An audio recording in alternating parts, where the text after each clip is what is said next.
Hello and welcome to my channel, Becoming Bev. Now, when I first got my van in December of 2020, I could fill it up for about $75. The last time I filled it up, it just kept going and going and going. And I gotta tell you, I was a little bit shocked when the pump finally shut off at $134.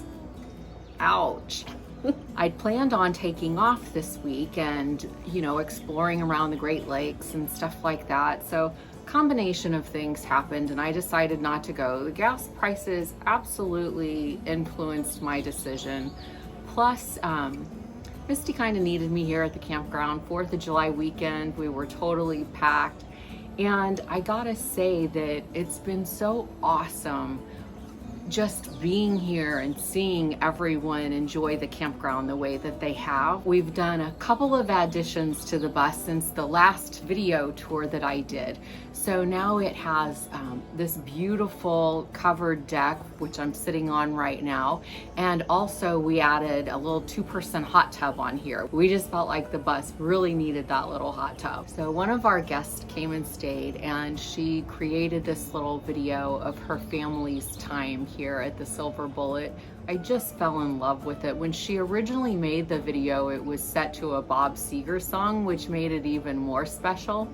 Now, of course, I can't use that because I'll get a copyright strike on my channel, but you get the idea of what a special time they had here at the Silver Bullet.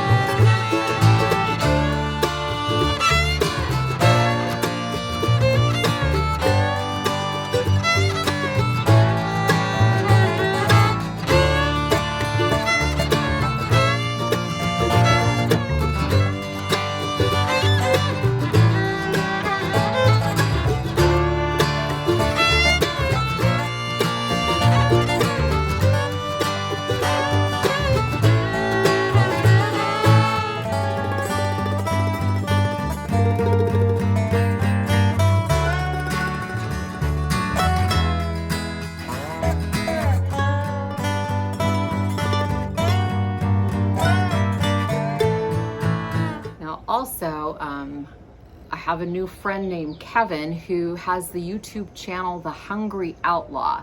So Kevin booked a campsite here for a couple of days, and he also did this little promotional video for us.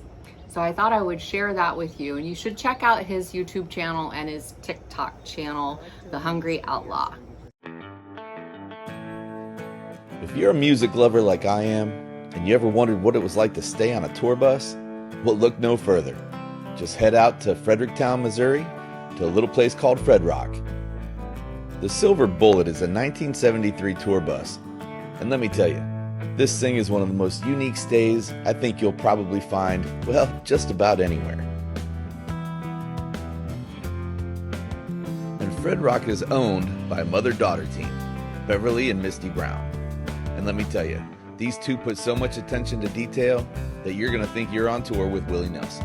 We love music and we love unique things. Like what else could we add to the property that nobody else would have that we could resonate with? And I mean, look at this thing. It's a freaking beast. It's awesome. I love the bus. I love the bedroom in the bus. I love that we put the hot tub out here on the deck. So what are you waiting for? Book it today. It's been hot here every day, and I have been loving spending time in our little ice cold swimming hole.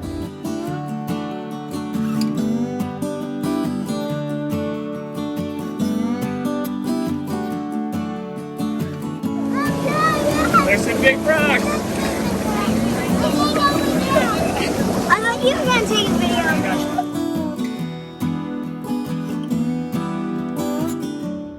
I remember when I bought the property and I was walking it with Ron, the previous owner, and Ron said, "Bev, just don't forget to enjoy the place."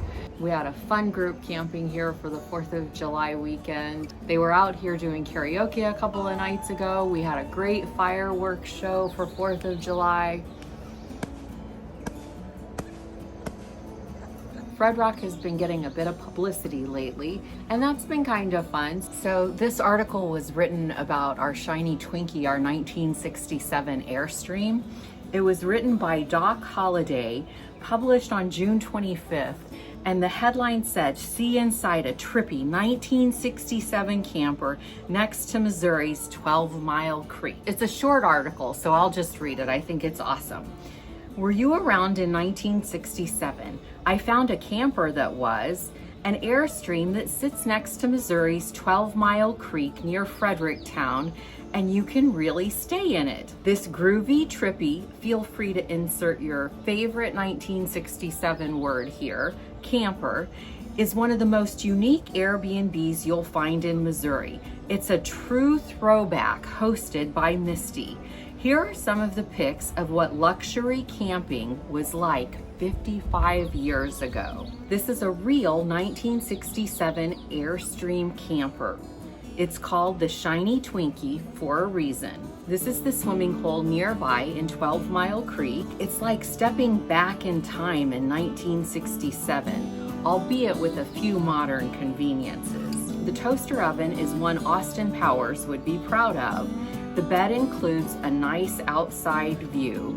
The toilet isn't from 1967, which is a good thing. Lots of seating space for a camper, and 12-Mile Creek adds great atmosphere. This camper remembers the Beatles' Sgt. Pepper era. As of this writing, the nightly cost to stay in this 1967 Airstream is $94. If a peek inside what really was a classic camping experience 5 decades ago sounds good to you, check out Misty's complete listing on Airbnb for more pictures, updates, and availability. So I would like to thank Doc Holliday from 100.9 The Eagle for writing up such an awesome article about our little shiny Twinkie. It was kind of cute. We had a little family of baby raccoons. Misty came out to the bus deck and they were curled up with each other, sleeping on the deck of the bus. And every evening for a couple of weeks, they would come out of the woods and cross the grassy area in front of the campsite. So it was kind of fun having them here. I haven't seen them in about a week, but we sure enjoyed them. I think we know their parents quite intimately. They're the ones that get into our trash cans and our guest food. We had these one guests that had stopped at a barbecue place and had a little styrofoam to-go box. And they were sharing the story with us that they looked across the yard and a raccoon was running across the yard with their styrofoam to-go box from the barbecue place. We had to put locks on the refrigerators. Even though we leave an empty bin for people to put their food in, sometimes the raccoons figure out how to get into that. So now we've been saying you might want to put the bin of food into your car and, you know, have that all closed up. That should keep them out of it. Misty and I have also been working on our next rental here at FredRock. When we bought the property, this little camper was already on it, and it's been sitting here for a couple of years. We've used it a few times just as a spare bedroom, you know, when we needed extra space for company. It needs some work. It's like the floors have some soft spots, so we've got to take the old flooring out and replace the flooring. And we kind of hadn't done anything with it because we didn't really have a theme for it. Like, we didn't have a plan. I saw this van on Instagram and I was like, oh, that's so cool. So that's kind of going to be the theme for this new camper. I think we're going to call it Daisy, and it'll have orange shag carpet. I've been busy painting the cabinets. We bought this cool wallpaper with orange and brown and yellow circles on it, and we'll put that on the cabinets and the walls and any place we can find to put it. I've also been busy sewing and reupholstering the couch cushions and the valances. I recovered those.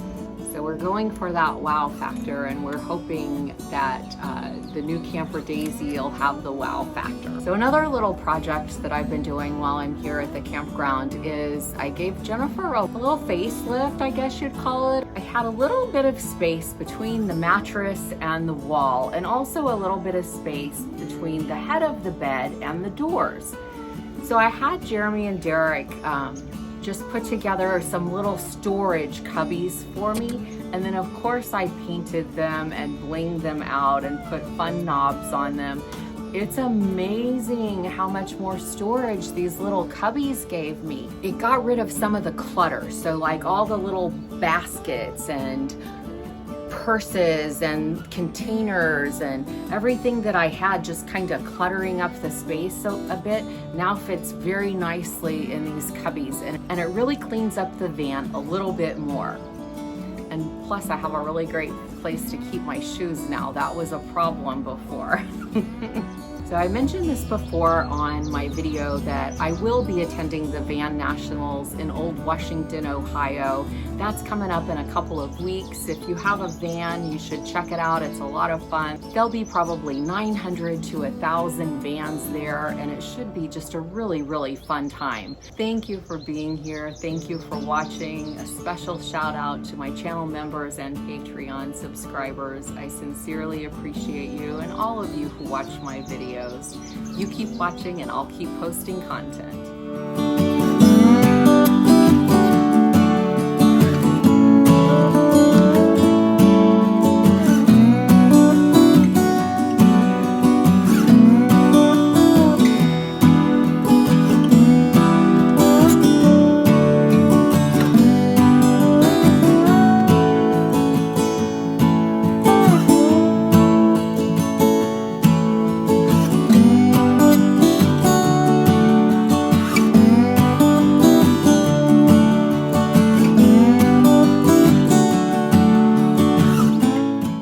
FredRock has been getting a bit of publicity